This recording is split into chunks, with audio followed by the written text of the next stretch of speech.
within the largest research university in Israel. And when we started, Tamar and myself, we both co-create this exhibition to conceive the project.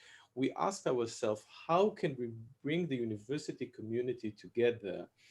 It's always a challenge to take a topic which we know is extremely important. I think when we started thinking about it, an exhibition and will touch the questions of ecology and the planet, we didn't know how much it would be a question of urgency 3 years afterwards. But we said, how can we bring the scientists and artists together? And as you know, I think better than Tamar and myself, good art is not always research, and good research is not always art. So it was a huge challenge to bring all those things together, but we felt that the topic, how do we put plants in the center of interest for us as scholars, for artists, and for our students in the university community, we said we have here something. But conceiving it was one thing, developing it, it was a lot of ups and downs without ups and downs, speaking, of course. It wasn't easy. Of course.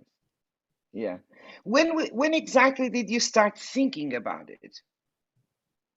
Well, it was back in, I think, early 2019 or even late 2018 that we started thinking about developing this topic, and we reached out to different units around campus to see what types of original collaborations we can create around this topic. We really wanted to focus on plants as sort of a center of interest for artistic, scientific, public engagement. We have performing arts in this project too, which we'll introduce later on, and how a sustainable thinking must include a reevaluation of the hierarchy that we take for granted between us and plants and our plant environment. Yeah, fantastic. I mean, that couldn't coincide more with all the worries. As Sefy said, I mean, it was timely that you thought about this and that you put it in the agenda of the university and in such a innovative perspective, you know, such a wonderful. Shall we hear more about it? I heard you have some images to share with us. Yes, we cannot wait. We will be very happy. So I think when we conceive an exhibition, we also work with a graphic designer, and we try to have labeling for the exhibition. And here it was, of course, the ambivalence or the game of words between plant and planet. It took us a lot of time to get there, but once it was there, we said, okay, this is it. And the image it's genius. It's genius. It's well done. We're very proud of it. And then the image you see is part of we have a huge entrance to the gallery. It's very big. It's a kind of an iconic building that was designed by Chayutin architects and Dan Eitan architects. Are two very prominent Israeli architects, and they also, one of them, Dan Eitan, built the Tel Aviv Museum and our faculty, which is up in the campus. So it's a very big space, and we understood that we have to have a special work of art for it. And maybe I'll let Tamar present this amazing work by David Burns and Austin Yan, Promised Land. Wow. Tamar. Yeah. Tamar, it's your background, right? It's your background. Yeah, I put it in the background. Yeah, wow. Exactly. Yeah. Well, it is a kind of a grand space with a stairwell and everything, and it's not an easy space to curate. And we always, each and every project requires some kind of a different approach to this space. And when we first thought about it, we talked about David and Austin, they call themselves Fallen Fruit, as an opportunity to create some kind of a holistic and totally self-absorbed or site-specific installation. And we contacted them. They have just finished preparing a big exhibition at the Manifesta in Palermo, which Sefy saw, and they had a very nice piece of work at the Victoria and Albert Museum, which we all went to see. And I contacted them and I asked, have you ever been to Tel Aviv? Would you like to collaborate with us? They've never been. And they were extremely excited about the kind of deep research opportunities that we can offer them as a university. So they came over, we brought them over to some kind of it was almost like a residency where we introduced them to scholars from plant sciences and the Botanical Gardens and the Natural History Museum and biblical studies, because they're titled Fallen Fruit. It's the biblical saying that the fruit that is at the edge of your field basically belongs to the public. And they have a very a kind of activist agenda that is about sharing the natural resources, sharing our fruit, behaving more like a community.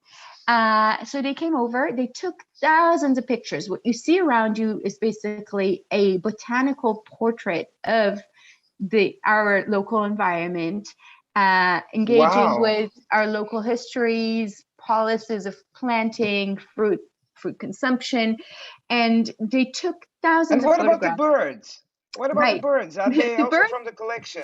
The birds are taxidermies from the Natural History Museum at Tel Aviv University, the Steinhardt Museum. And it was the first time that they've integrated. We know that they create these site-specific, large wallpaper portraits of places that go alongside with maps that I'll talk about in a minute. But it was the first time that they integrated birds in such a prominent way. They were in the collection. They looked at a lot of different taxidermies and objects, and they decided to go with birds of prey, birds that are either all of them are either endangered or extinct, and to bring into this kind of paradise-like space that celebrates nature. It's like Eden. It's like the garden. It's like the Garden of Eden. Right. So when people walk in, they're like, "Oh, I feel like I'm in the Garden of Eden." And then when they look closer, all of a sudden there's something a little uncanny about how the birds look at you. There's a threat that comes in together with the promise of this is all that has been given to us in nature. There's also a threat of losing if we don't treat nature properly. We might lose this as well. So this was our way of bringing people in to the exhibition, and they created these maps that map all the fruits that are available for public picking throughout 6 neighborhoods in Tel Aviv, also including our campus. And one of the amazing things that so these are trees. These are in the public trees. space, in the public gardens and so on, where you can go and collect. Right. That's amazing. And their motto is on it. They say, walk by foot, talk to strangers. When have we walked by foot, right? We walk with our phone or we drive. Walk by foot, talk to strangers, share your fruit. They treat fruit as like the ultimate gift of nature. If you don't take it, it will fall and rot, basically. So, and people, the amazing thing is that people, they pick these maps, they come to the gallery, they look at the maps, they're to take. So people take a map and they're like, oh my God, this is my neighborhood. I never realized that there's so many fruit trees in my neighborhood. So it is a piece of art that has encouraged people to look at their environment in a different way. And not only that, establishes links with the community, right? It bridges.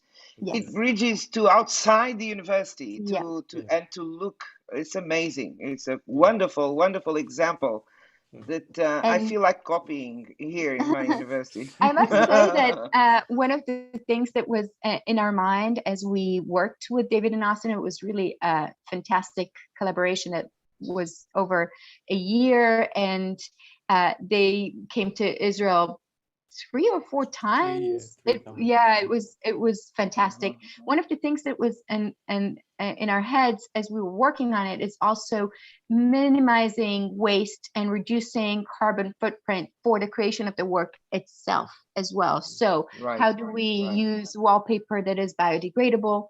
How do we use recycled wallpaper paper for the maps? Right. Organic paint, organic colors, anything that we can do to make the exhibition, the production of the exhibition, part of its motto, basically. Yeah. And I think it brings us to the second space. You see, you penetrate from this huge, big space to the second space, which was titled the living room. It's a collective of artists and activists. They're called Onia. Onia is a ship in Hebrew.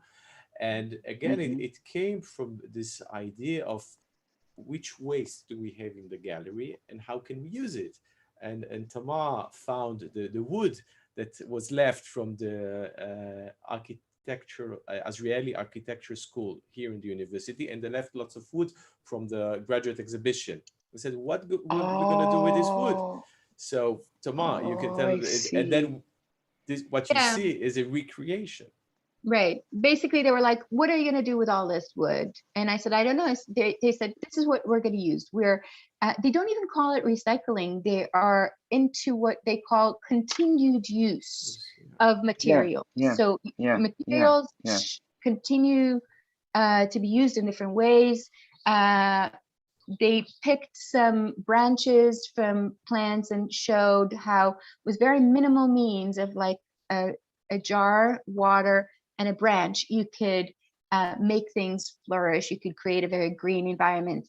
They're also a collective of activists who work to bring green spaces into the city, into urban spaces. So we're used to think of like city and nature as opposite. It's like there's some kind of a dichotomy, and their activism is about bringing nature into the city. And it was also a wonderful way to create a space that's not only about viewing, but also about sitting. It's a place where we can have classes, seminars, lectures, talks, workshops.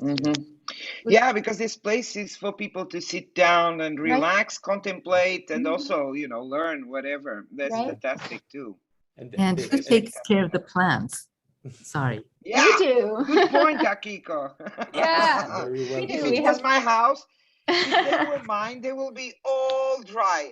I mean, come on, it's fantastic. No, the thing is that we had a contribution from a company which is called Greenwall, and they provide growing solutions for inner spaces. So actually, we usually work with artists and with visual works of art, and here it was a challenge because we had to give them a light bath every night. So the stuff here, when we close the gallery, we take out the lights, but it grew and it grew within the Corona year, with the COVID situation. It just kept on growing, which was for us kind of amazing because we thought it would stay with us for 6 months. And now it's almost 18 months and it's just growing. And we have this kind of debate within the university because all the different faculties, they asked to have it installed.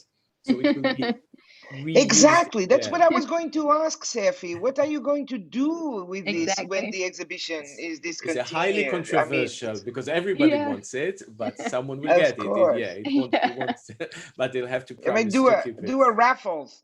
Something like if you contribute more to the museum, then you can have, or you give it as prize. That's a very good idea, Marta. We're gonna do it, and then from there you can go on. And we're gonna speak about this work of art a tiny bit later about the garden. But I wanted to show you the next space, which is very different. So impressive. This is Stéphane Tidet. You go to this space from the living room. Stéphane is a prominent French artist. I saw his work back in 2016, I think, on Ile de la Cité. He used this amazing space of the conciergerie. He took water from the Seine River. He made them go through this medieval space. So he kind of transformed the space only with water, with the sounds, and he created wooden canals. And all the water that he took from the Seine, he gave back to the Seine. So he was intervening without taking anything from nature. It was called détournement. Wow. And then with the help of the French Institute and the French Embassy Tel Aviv, we invited Stéphane to come to Tel Aviv. He gladly came, and I was sure he was going to create something with lots of water and flowing. And then he asked to go to the desert. So he went to the desert. Yeah, of course. You know, Israel Of is, course. I think, 50% desert. And he comes back, and then he draws for us this work, which is called Le Pierre qui pleure, the weeping stones. Those are four huge stones that drip water in this kind of mysterious way on And they sand. drip. Yeah, they drip water. And here you see the work as it was at the beginning of the exhibition. But after 18 months, you have those, it's not exactly water flakes, but those kind of signs. The Puddles. Live, Puddles. that keep on drying. And also because this very fine sand from the mountains of Jerusalem, from the area of Jerusalem. So we kept on seeing on it, you know, the mice that come through at night, the birds, the cats, etc., etc. So every morning we discover more and more new things. Yes, new things. Again, it was not easy to construct it with the university, but we are very proud. It's kind of a meditative space. It almost makes me think of Zen gardens in a way. You just invite people to contemplate, and in a way, it's a dystopic vision of what could happen if we don't respect the planet, and we don't have plants. So it was again another adventure. But I think it was very gratifying for us to have this space. It's Akiko. Akiko knows a lot about Zen. Akiko, so this could be almost like a Zen garden, no? A kind of with the emptiness. It reminds us of the Zen garden, like in Kyoto, the stone garden with the sand, the patterns. Yes, it does remind us, and the serenity and the state of the mind. And the nothingness, or when children walk in, and when children walk in, they're like, "Are these real stones? How are they hung in the air? Is this real water? Is this real water? Where does the water come from?" So it engages them to not only children, Tamar, because I had those questions myself. Right. Because it must have been crazy to put water, because you will have to have it drip. So and I imagine that it's coming. And what we do is we let it drip during the day again, and it dries at night. So what you have on the soil is something like land that has dried up. You have all these bricks, but it still has the circles, the marks of the drying of the layers, right? Wow, this must be very, very impressive. The exhibition at large is made of site-specific projects, as you see. So they were all developed for our gallery, and they're all of them, most of them grow as the exhibition grow over time. So the puddles of dried land grow, the plants outside grow, the plants inside grow. It's a growing exhibition.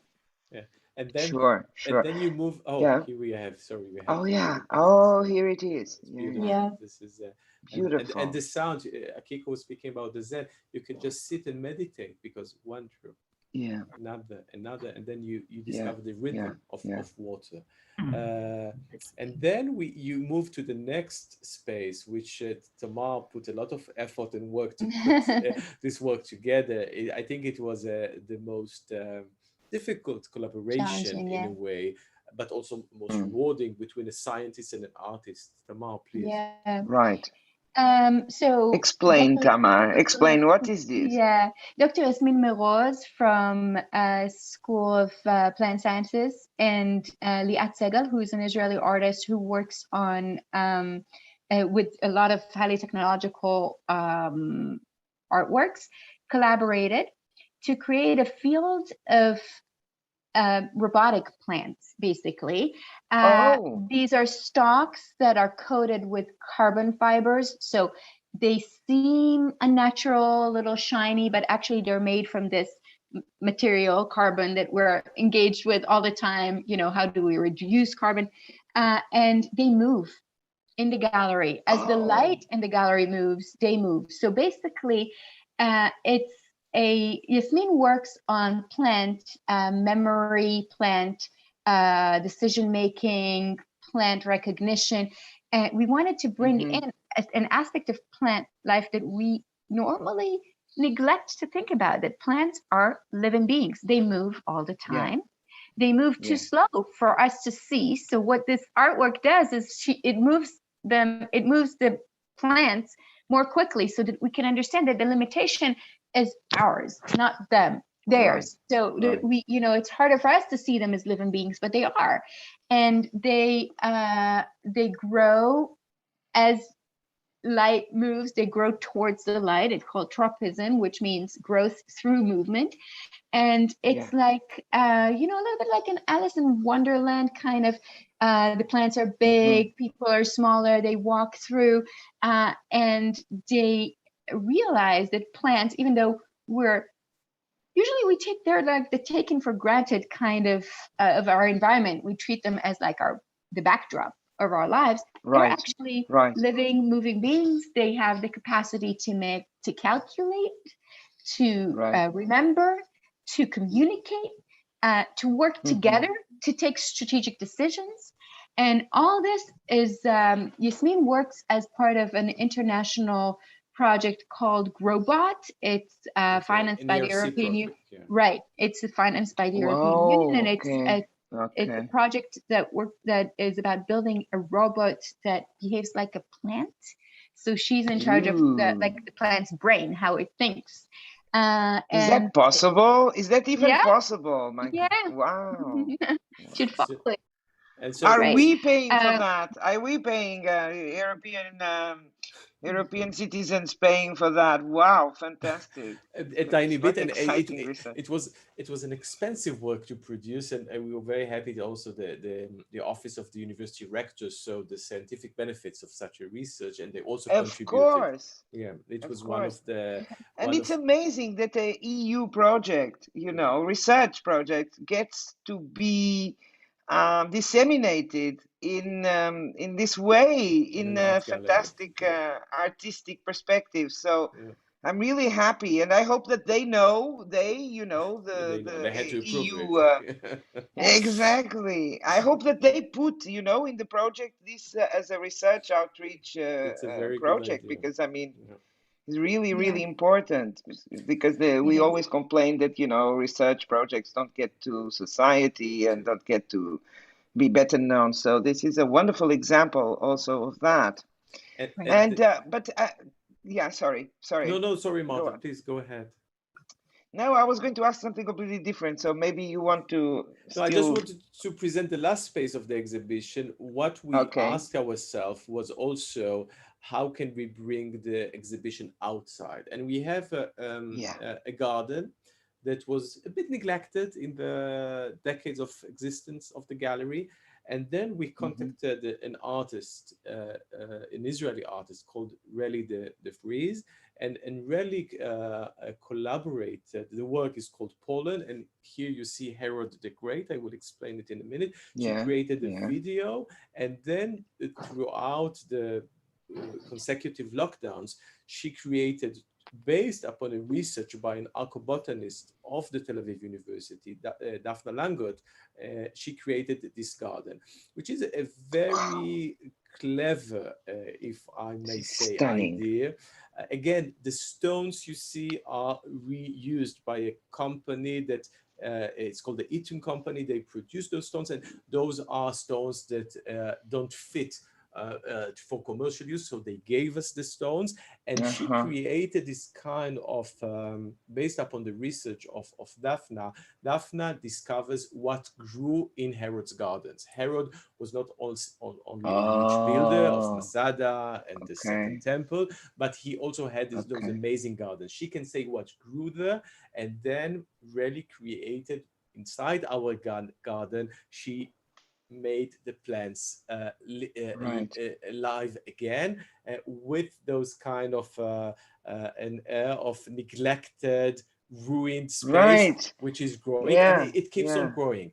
And and you can see the path, because Hellenistic and Roman Empire gardens were places to walk, to ponder, to think about. That's what I was going to ask. Did the passerelle already exist, or was we it created added everything. now for? We created everything, and then, and this is, I think, here's Daphna while she picks up those pollen examples, and what was extremely interesting for us was then to use this space for live art, because, and this is the last point, we have a very strong and important theater arts department within the university, and together with the head of this department, Dr. Sharon Aaron Somehavi, we collaborate, and when we create a project and an exhibition, we also have this dramaturgic process of thinking what will fit the exhibition. And here we really had this kind of a mini season. We had 3 plays. The first one was Midnight Summer Dream by Shakespeare. It was due to open already in March 2020, and then it was lockdown. So all the beautiful flowers you see back there, they were just kept for 1 year, and they were in the background, the kind of panel. Those are flowers. Those are flowers, and then we waited for 1 year, but the play was shown, directed by Matan Salem, a beautiful full house. Every night, I think we drew more than 1,000 people in order to see this Shakespeare. We're very proud to have Shakespeare, and it's kind of a very ecological play by Shakespeare, the city, the forest, and what happens in between. And then another play by Edward Albee, The Goat Who is Sylvia. It's about the tension between humans and nature, humans and animals, about a goat that burst into the life of this bourgeois family in New York. Again, extremely successful and extremely beautiful production directed by Yaron Oz. And then the last play, we ended the season with in the garden. In the garden, Franz Kafka, A Report to the Academy, is the story of a monkey that is turned into a human, and then he's presented to the Academy, but he rebels. He said, I don't want to be, I'm a monkey, I'm not a human. So everything, it was a site specific within the garden. It was really beautiful. And like this, and are these actors? Are these actors? They're actors. How did you select the actors? How did you select the plays? The plays were part of the creational process. We had to choose plays that has this kind of tension between nature and humans. Monkey, human being, goat, a human family, and of course the donkey within Midnight Summer Dream. So it was Sharon, the head of the theater arts department, and most of those you see are students, and all of those are productions that were designed by students. They even write the playbill. It was kind of a very rewarding process for us as a gallery, but for the university as a research unit. Yeah, it's amazing, because you managed to bring all this together, Right. The museum, the Natural History Museum, the faculties, the different, the students, the research, EU projects, and so on. I mean, it's really brilliant in the way that you really connected things that we say in university museums that we want to do and so on. But this was really an opportunity. Which brings me to the point of science and art is really, if you want to explore opportunities of bringing connections between the university, I think it's the science and art way. But sometimes it's done not very well, it's kind of basic and superficial. Right. Wow. We're delighted. So our goal was to create a dialogue that's not instrumental or short-lived, but something that, to bring an artist and a scientist together to have a dialogue over a course of a year and work on a piece of art together, and have the artist go into the science lab and have the scientist go into the artist studio and create this, organic it really, it fits the theme of the show, but it really became an organic type of dialogue between the arts and the sciences. And this is our, part of our mission. And it enabled us to bring in the university community, people who think, oh, the art gallery is just for the art people. Yeah. No, it's not just for the art people. Exactly. It's also for the science people. It's for everyone. So it was an amazing opportunity. But then sometimes, it's true they say that, and what would be interesting is if you did some evaluation. Of course, you still have time, but to see what's the percentage of visitors after COVID. I mean, of course, now is everything confusing and so on, but it would be nice to have some data. We already have some data that shows us that units that departments that never came to visit ordered. Exactly. We do a lot of organized tours. So we give tours of the gallery, and we do a little bit of like what we did now. We walk people through the galleries and we talk about the different projects. Yeah. We had quite a bit of tours that were groups that came in from departments that never came before. We had a very large and from scientific department. From scientific departments, Tamar. Okay, that's because if their colleague is in the show, of course they're going to come. Exactly. Exactly.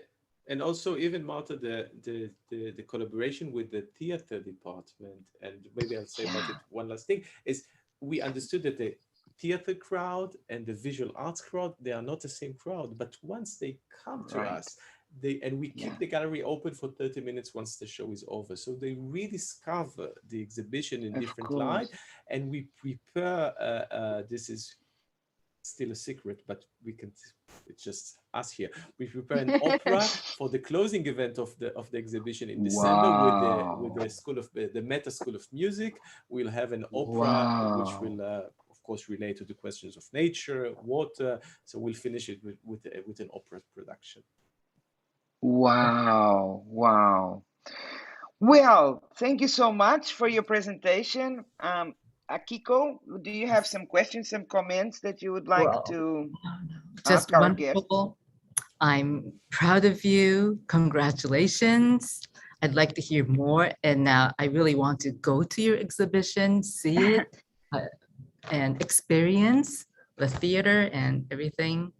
But just congratulations. And thank you, Marta, for providing us this platform, for the... Yeah, well, it's UMAC.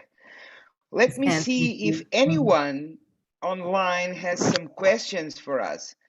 So I say, the vice chair of UMAC, Steph Scholten, who is the director of the Hunterian Museum, University of Glasgow, says, great project. Can you say anything about the costs? Oh my God. Sefy, tell us about the costs as much as you can. No, there were sponsors, huh? There were sponsors. There were sponsors. Right? It's expensive.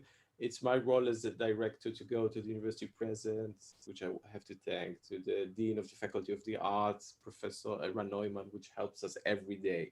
And even, okay, so we need stones.